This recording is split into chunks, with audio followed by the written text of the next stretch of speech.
Waktunya Kompas Bisnis, saudara. Warga miskin penerima bantuan iuran BPJS jadi korban kebijakan penonaktifan kartu BPJS Kesehatan. Menteri Sosial bilang awalnya masalahnya adalah persoalan salah sasaran dalam program ini. Sementara Menteri Kesehatan mengusulkan kepesertaan BPJS PBI dapat segera direaktivasi, utamanya untuk pasien cuci darah karena menyangkut keselamatan jiwa.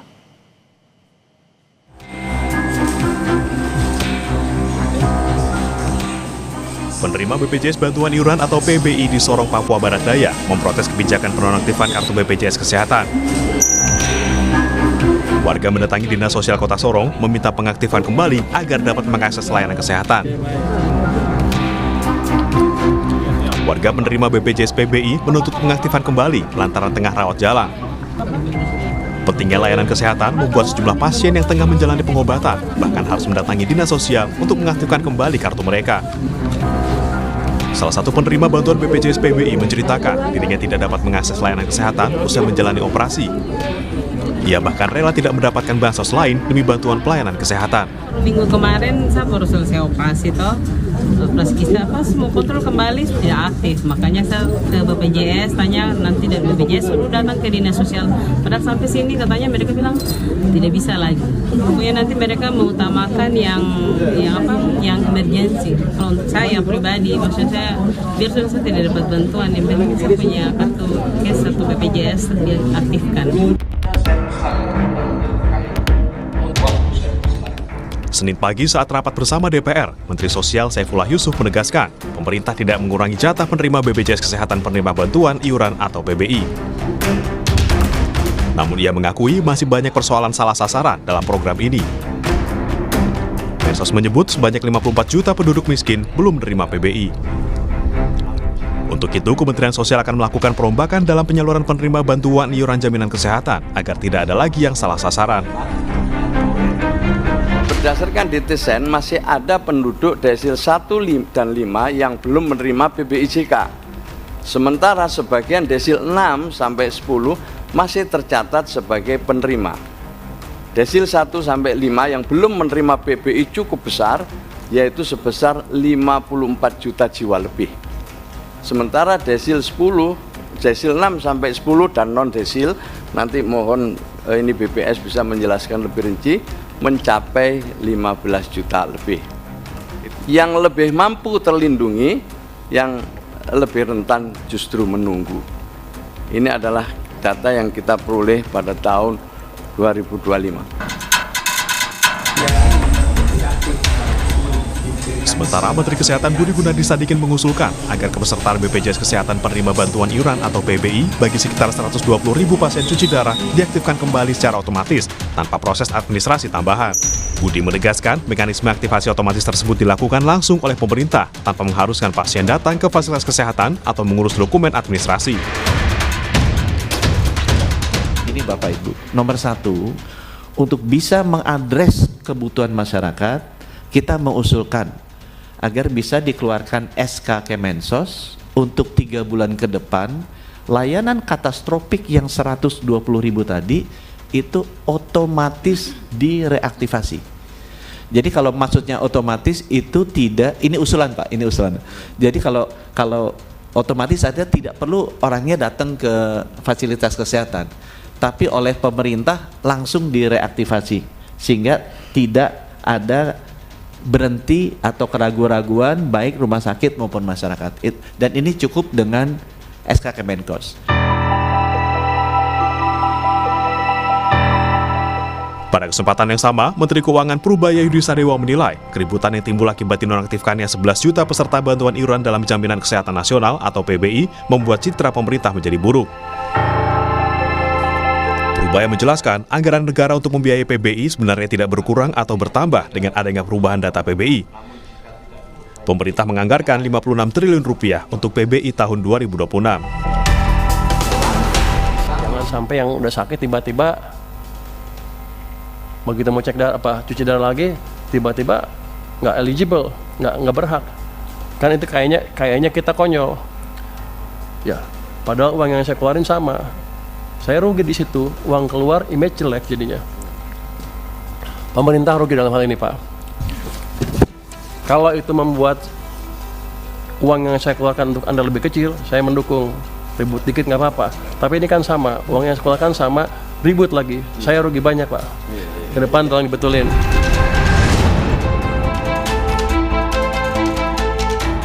Sedangkan Komisi 13 DPR RI Rieke Diah Pitaloka mengkritik keras terkait polemik penonaktifkan peserta BPJS Kesehatan penerima bantuan iuran atau PBI. Rieke menegaskan persoalan BPJS bukan sekedar masalah teknis statistik, melainkan persoalan keselamatan nyawa jutaan rakyat. Ia juga menyoroti tidak sinkronnya data antara jumlah peserta PBI yang ditanggung APBN dan APBD. Ia mengingatkan pesan Presiden Prabowo Subianto saat pelantikan agar kebijakan pemerintah tidak lagi berbasis pada data statistik yang tidak sesuai dengan kondisi real di lapangan. Tim Liputan Kompas TV. Penonaktifan kepesertaan BPJS penerima bantuan iuran atau PBI memicu kekhawatiran soal keberlanjutan perlindungan kesehatan bagi kelompok rentan. Kesepakatan antara pemerintah dan DPR untuk reaktivasi BPJS PBI selama 3 bulan ke depan apakah jadi solusi? Saya diskusikan ini bersama Koordinator Advokasi BPJS Watch, Timbul Siregar. Pak Timbul dengan Tifal, selamat pagi Pak. Selamat pagi Mas Tifa. Anda sudah menduga bahwa masalahnya akan seperti ini terutama untuk sektor penerima bantuan iuran PBI ini? Ya, jadi ini kan bukan baru pertama ya, bahwa 2025 pun di bulan Juli ada penonaktifan 7,3 juta. Sebelum-sebelumnya juga ada yang 5 juta, ada yang ratusan ribu dan sebagainya.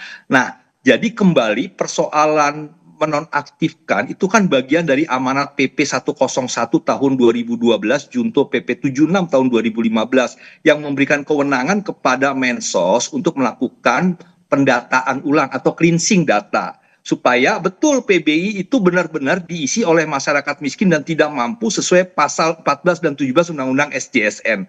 Nah, cuma kan menjadi persoalan adalah proses pendataannya yang menurut saya juga tidak objektif dan tidak ada komunikasi. Masyarakat langsung kaget kok nonaktif tiba-tiba gitu. Nah, ini kan persoalan yang memang sebenarnya kalau kita mendengar apa yang disampaikan Menkes, apa yang disampaikan Menkeu tidak terjadi kegaduhan, ini kan sebenarnya sebelum Menteri Sosial menetapkan data yang akan ditetapkan nonaktifnya berapa, yang aktifnya berapa, itu di pasal 4 PP 101 tahun 2012 mengamanatkan Mensos itu berkoordinasi dengan Menkes dan Menkeu supaya sebelum ditetapkan ada kepastian dan ditetapkan, diserahkan datanya ke BPJS Kesehatan. Nah, ternyata kan tidak dilakukan. Baru sekarang berkoordinasi, malah Menkes minta supaya yang kronis diaktifkan. Seharusnya itu dilakukan sebelum ditetapkan oleh Mensos. Itu amanat pasal 4. Nah, ini kan antara kementerian lembaga juga tidak ada koordinasi. Walaupun pasal 4 itu mengatakan tentang koordinasi sebelum penetapan. Nah, ini yang tentunya sekarang sudah ada putusan di rapat dengar pendapat kemarin ya, rapat kerja komisi DPR, pimpinan DPR pemerintah. Ya, nah pimpinan DPR. Nah, tentunya ini yang mau kita juga pertanyakan. Yang diaktifasi itu 120.000 sajakah sesuai dengan usulan Menkes yang punya penyakit kronis atau seluruhnya yang 11 juta? Menurut saya kalau yang memang 120.000 saja yang punya penyakit kronis, kan yang masyarakat yang sekarang dinonaktifkan sehari ini sehat, besok bisa kena serangan jantung. Kalau mereka kena serangan jantung harus mengurus lagi ke dinas sosial, ya susah. Maksud saya harusnya kalau memang lebih pasti 11 juta diaktifkan kembali dengan melakukan pendataan yang lebih objektif dan komunikasikan. Kenapa saya menjadi desil 6? Kenapa selama ini saya desil 1 sampai 5, sekarang saya desil 6? Kan ini masyarakat juga kan butuh penjelasan. Jangan juga nanti Kemensos cap-cip-cup untuk menempatkan seseorang di desil 7, di desil 6, sehingga tidak dapat PBI. Masyarakat butuh informasi tentang kenapa dia menjadi desil 6 sehingga dinonaktifkan. Sehingga, saya potong, sehingga kalau Anda menangkapnya dengan reaktivasi 3 bulan, ini kan hasil dari kesepakatan yang diambil antara DPR dan pemerintah dalam rapat kemarin. Menurut Anda itu sudah cukup? Iya, tadi kembali yang direaktivasi itu yang 11 juta kah atau yang 120.000 yang penyakit kronis tadi? Kalau menurut saya sebaiknya yang 11 juta. Tetapi kalau memang pemerintah punya keterbatasan anggaran, ya ini juga harus jujur ke Menkeu bahwa ini kan keterbatasan anggaran. Sebaiknya memang tidak hanya yang 120.000 yang penyakit kronis, tetapi masyarakat yang sehari ini sehat dinonaktifkan, ketika besok sakit dia aktif otomatis. Jadi bisa menjamin keberlangsungan penjaminan JKN. Nah, ini kan juga dapat kerja kemarin kan belum jelas. Yang diaktifkan itu 120.000 penyakit yang menderita penyakit kronis, itu yang diaktifkan otomatis sesuai usulan Menkes, atau yang 11 juta. Nah, kalau usulan kami yang 11 juta, tetapi kalau memang alokasi anggarannya kurang, sebaiknya memang yang diotomatiskan itu adalah orang yang sekarang sehat pun ketika sakit besok dia otomatis. Nah, ini yang menurut saya bisa menjadi solusi untuk memastikan hak rakyat atas penjaminan JKN tetap berkelanjutan. Kalau sekarang dinonaktifkan, kan banyak yang mengalami persoalan. Tidak hanya yang punya penyakit kronis, cuci darah, ya itu memang diprioritaskan, iya. Tapi juga kan ada orang yang hari ini sehat, besok sakit. Yang namanya sakit kan nggak ada jadwal kalendernya. Nah, itulah ketika dia nanti sakit, bagaimana ketika kartunya nonaktif. Nah, jadi saya mendorong pemerintah itu untuk tetap juga membayar dalam 3 bulan adalah orang-orang yang penyakit kronis, iya, yang talasemia, yang cuci darah, yang kemo dan sebagainya. Tapi jangan melupakan juga orang-orang yang memang juga sedang berobat untuk misalnya tentang paru gitu ya, tentang penyakit-penyakit yang lainnya. Yang demikian juga yang hari ini sehat, belum tentu besok sehat juga, besok bisa sakit. Nah, itu juga yang harus dijamin. Sehingga itu juga yang harus didorong mendapatkan aktivasi langsung. Tidak perlu ke sos dan sebagainya. Kalau melihat kasus ini, menurut Anda core-nya masalahnya apakah sebatas pada pendataan atau dalam sosialisasi kebijakan? Karena kan niatnya dari pemerintah ini kan, apalagi sudah berkali-kali disampaikan, ingin membuat yang namanya data tunggal sosial ekonomi nasional, DTSN itu. Ya, memang sejak adanya Inpres 4 2025 kan data itu sekarang di DTSN, data tunggal sosial ekonomi nasional. Betul, masalah ini kan masalah pendataan. Pertama, apakah memang Kemensos dan Dinsos itu datang ke rumah tangga langsung? Dan yang kedua, berkomunikasi. Apakah diberitahu, Pak, Bapak sudah mampu, jadi hari ini dinonaktifkan ya. Nah, ini kan juga persoalan masyarakat yang tidak diinformasikan sehingga kaget-kaget. Ketika mau mengakses layanan kesehatan nggak bisa karena nonaktif. Nah, yang ketiga memang harus jujur juga ini anggaran. Karena kan tadi bahwa yang 11 juta dikeluarkan akan dimasukkan lagi yang orang-orang miskin katanya gitu kan, yang desil 1 sampai 5. Ada 55 juta orang desil 1 dan 5 yang belum masuk.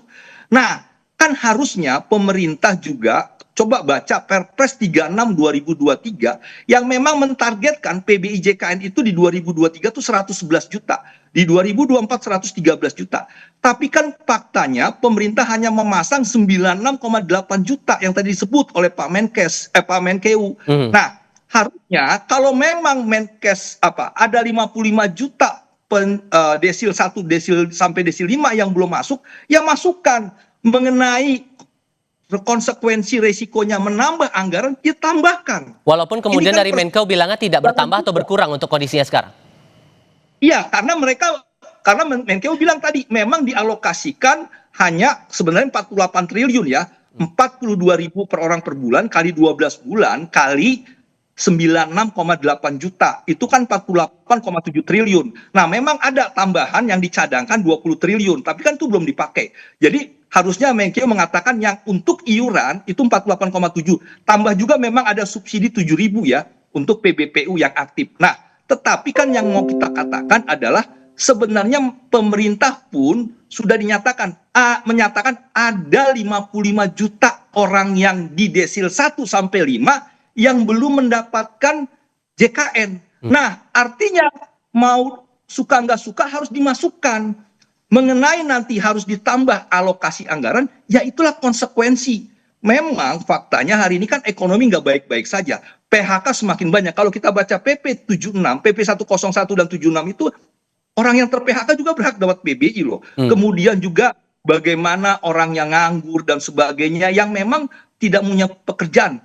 Kalau kita baca definisi orang miskin adalah orang yang tidak punya pekerjaan atau orang yang punya pekerjaan tapi tidak bisa mendapatkan penghasilan yang layak. BPS itu sudah mengatakan pembiayaan rumah tangga yang disebut miskin itu ada di bawah 3 juta. Jadi ada pekerja yang mendapatkan upah 2 juta, sebenarnya dia miskin juga. Pekerja-pekerja di MBG yang dapatnya 2 juta sekian, itu sebenarnya miskin juga. Kalau menggunakan kriteria yang disampaikan BPS, 3 juta ke bawah. Nah, ini kan persoalan fakta bahwa masyarakat miskin semakin banyak, tapi alokasi tambahan dari APBN juga belum. Kalaupun ada 20 triliun, itu kan belum direalisasikan, masih dicadangkan. Nah, jadi persoalan anggaran memang termasuk juga itu anggaran. Jadi kan kita bicara penonaktifan bukan hanya PBIJKN yang dialokasikan dari APBN, tapi APBD juga. Kabupaten Pali itu contoh per 1 Januari 2026 menurunkan 40.000 peserta PBI yang dibayar oleh Pemda, yang namanya PBPU Pemda. Karena apa?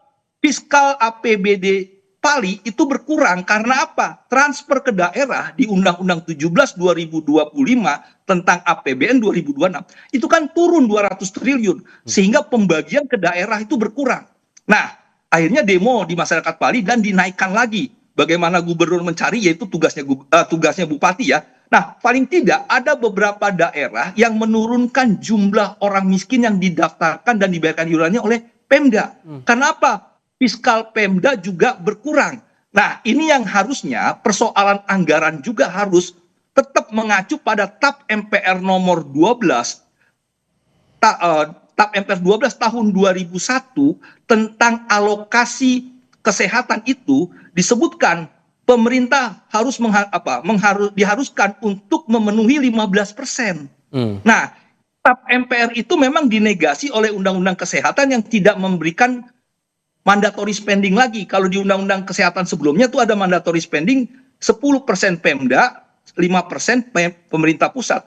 Nah, tetapi kan TAP MPR menjadi landasan hukum yang harusnya pemerintah mengalokasikan minimal 15%. Itu TAP MPR nomor 2001 ya, nomor 12 tahun 2001. Nah, 10 tahun 2001. Ini yang tentunya masalah penonaktifan ini kan terkait juga dengan anggaran pemerintah pusat dan daerah gitu. So, Anda menangkapnya kalau kejadian seperti ini, leading sektornya siapa yang harus memainkan peran paling depan? Ini kan diatur dalam ketentuan PP itu yang bertanggung jawab ya tuh Kemensos untuk datanya. Jadi bukan BPJS yang menonaktif, Kemensos. Kemensos harus berkoordinasi dengan Kemenkes. Kemenkes adalah pengguna anggaran. Kemenkeu, keuangan yang menyediakan dana. Jadi yang menyediakan data Kemensos, yang menyediakan uang Kemenkeu, yang menjadi pengguna anggaran data itu ke Kemenkes. Jadi data dari Kemensos datang ke Kemenkes, uang yang dari Kemenku datang ke Kemenkes, Kemenkes lah yang menyerahkan ke BPJS Kesehatan untuk didaftar orang yang aktif, untuk dicoret orang yang tidak aktif. Berapa iurannya, ini jumlahnya, inilah yang dibayarkan oleh Kemenkes sebagai pengguna anggaran. Nah, jadi keterkaitan, makanya pasal 4 PP 101 bilang mereka harus berkoordinasi. Jadi kalau lempar-lemparan body hari ini kan nggak tepat. Harusnya Kemenkeu ngomong segini ya, jangan buat gaduh ya. Kemenkes bilang, Kemensos jangan dihapus ya yang penyakit-penyakit kronis ya.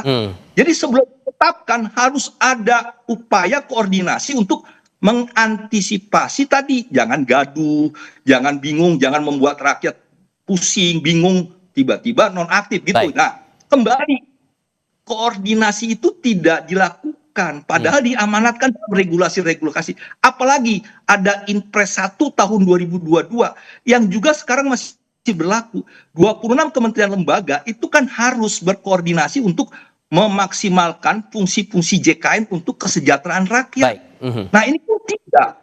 Kemensos ada, Kemenkeu ada, Kemenkes ada, dan sebagainya. Selain konteksnya masalah koordinasi antar kementerian lembaga dan otoritas terkait, kita juga perlu paham masalah DTSN-nya ini. Karena kan ini menjadi semangat dari pemerintah saat ini menggabungkan banyak data itu menjadi satu, dihimpun dalam satu data tunggal sosial ekonomi nasional. Melihat fenomena seperti ini, dengan semangat pemutakhiran data, tapi kita juga berharap keberlangsungan hidup pasien tetap dijamin, maka untuk perbaikan dan pemutakhiran data ini harus bagaimana ke depannya? Kita bahas itu nanti di segmen berikutnya. Usai jeda berikut. Ya. Menteri terkait waktu saya persilakan.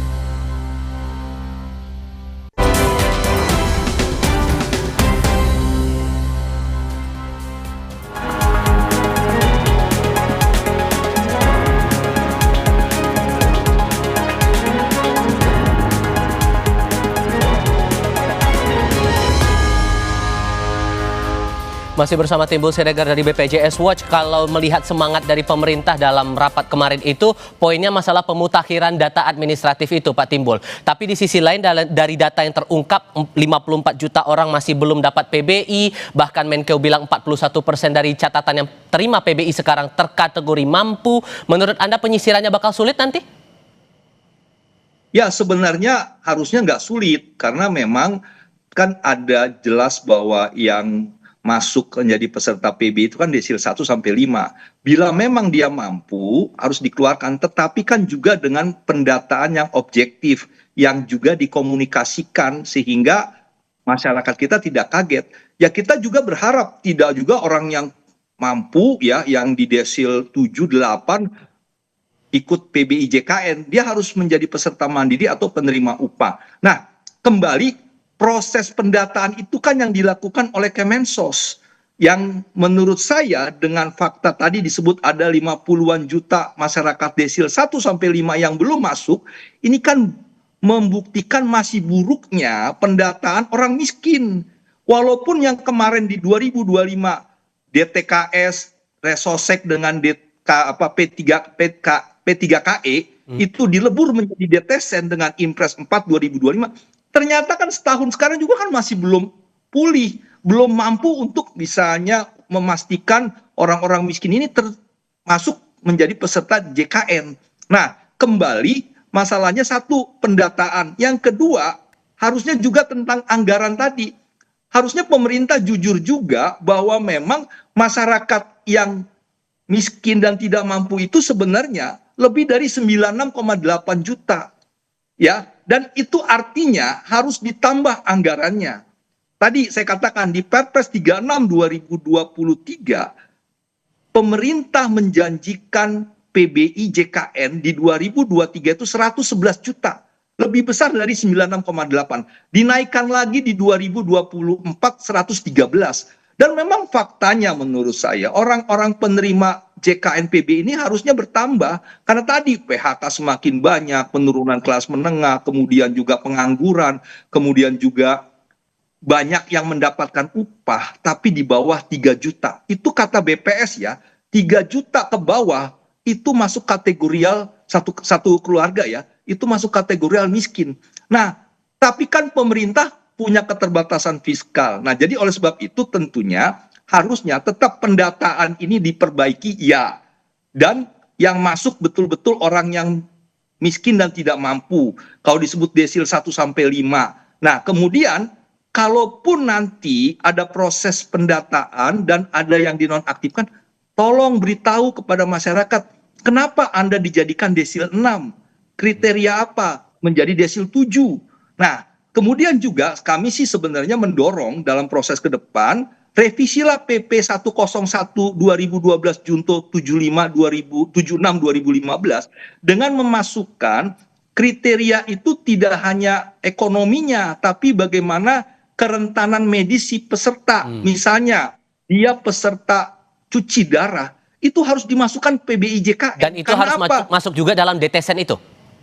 Iya, karena dia punya tabungan pun kalau dia membiayai sendiri juga akan sulit. Dan karena cuci darah itu kan terus-menerus ya. Nah, jadi harus ada penambahan variabel indikator penentuan penerima PBI JKN untuk pasien-pasien tertentu. Nah, jadi selain masalah tadi ekonomi, bahwa dia sudah mampu punya harta sekian dan sebagainya, tapi juga harus diukur bagaimana kondisi medisnya gitu, yang memang tentunya orang kaya pun kalau dia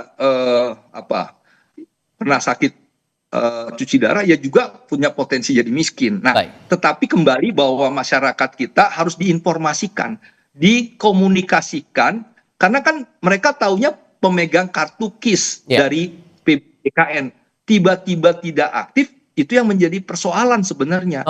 Bahwa penonaktifan itu kan sebenarnya sudah proses yang sering terjadi ya, tapi kan harus tadi objektif dan dikomunikasikan dan dijelaskan kenapa masuk desil 6, 7 dan sebagainya. Oke, Pak Timbul Siregar, terima kasih banyak sudah berbagi perspektif bersama kami kali ini. Sehat selalu ya Pak, selamat pagi.